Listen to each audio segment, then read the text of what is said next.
Katulad nga po mga idol ng naibalita ko sa inyo, kabila nga sa mga teams na merong magkadikit na record ay ang Golden State Warriors at Houston Rockets na nag-aagawan sa pang-10 o huling pwesto sa play-in tournament. Kaya napaka-crucial nga talaga ng kanilang mga natitirang game, and since pareho nga silang merong winning streak, naghihintayan na lamang nga ang mga ito na merong magkamali sa dalawa. At sa kabutihang palad, nangyari na nga ito ngayong araw matapos matalo at maputol na ang 11-game winning streak ng Houston Rockets sa game nito laban sa Dallas Mavericks, 125-107, na sinabayan rin naman ng pagkapanalo ng Golden State Warriors sa kanilang laro kontra sa San Antonio Spurs, 117-113. Kaya dahil nga sa nangyaring ito, umabante na nga muli sa 2 games ang kalamangan ng Golden State Warriors sa Houston Rockets, na isang magandang balita para sa kanilang mga fans.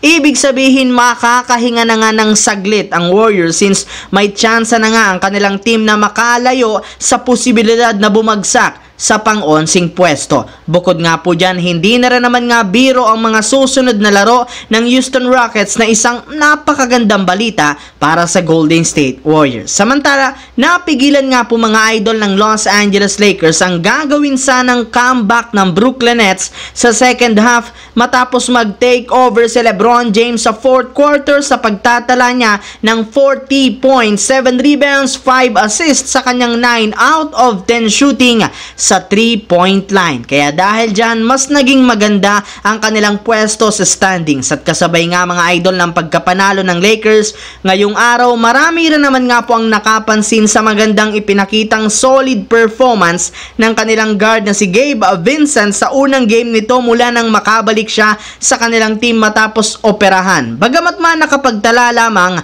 ng 2 points, 1 rebound, 1 assist, grabe rin naman nga ang ipinakita nitong depensa sa first half ng kanilang laro, na isang magandang senyales na kahit man hindi pa nito nakukuha ang kanyang rhythm, kayang-kaya pa rin naman nga nitong mag-ambag. Ang problema lamang sa pagbabalik nga po ni Gabe Vincent, kinailangan rin naman nga po ng Lakers na magsakripisyo since tinanggal nga nila sa rotation at binawasan ang playing minutes ng ilan sa kanilang mga players na sina Cam Reddish at Max Christie, na hindi rin naman nga nakapaglaro laban sa Nets. Kaya inaasahan na nga po na magtutuloy-tuloy pa ang pagbaba ng kanilang minuto habang ginagamit ng kanilang team sa rotation si Gabe Vincent. Sa kabilang banda, katulad nga po ng nabanggit ko sa inyo, ang Dallas Mavericks nga po ang siyang pumutol sa 11-game winning streak ng Houston Rockets gamit ang nakakamanghang performance ni Luka Doncic, 47 points, 12 rebounds. At dahil nga sa pagkapanalong ito, meron na nga silang 45 wins,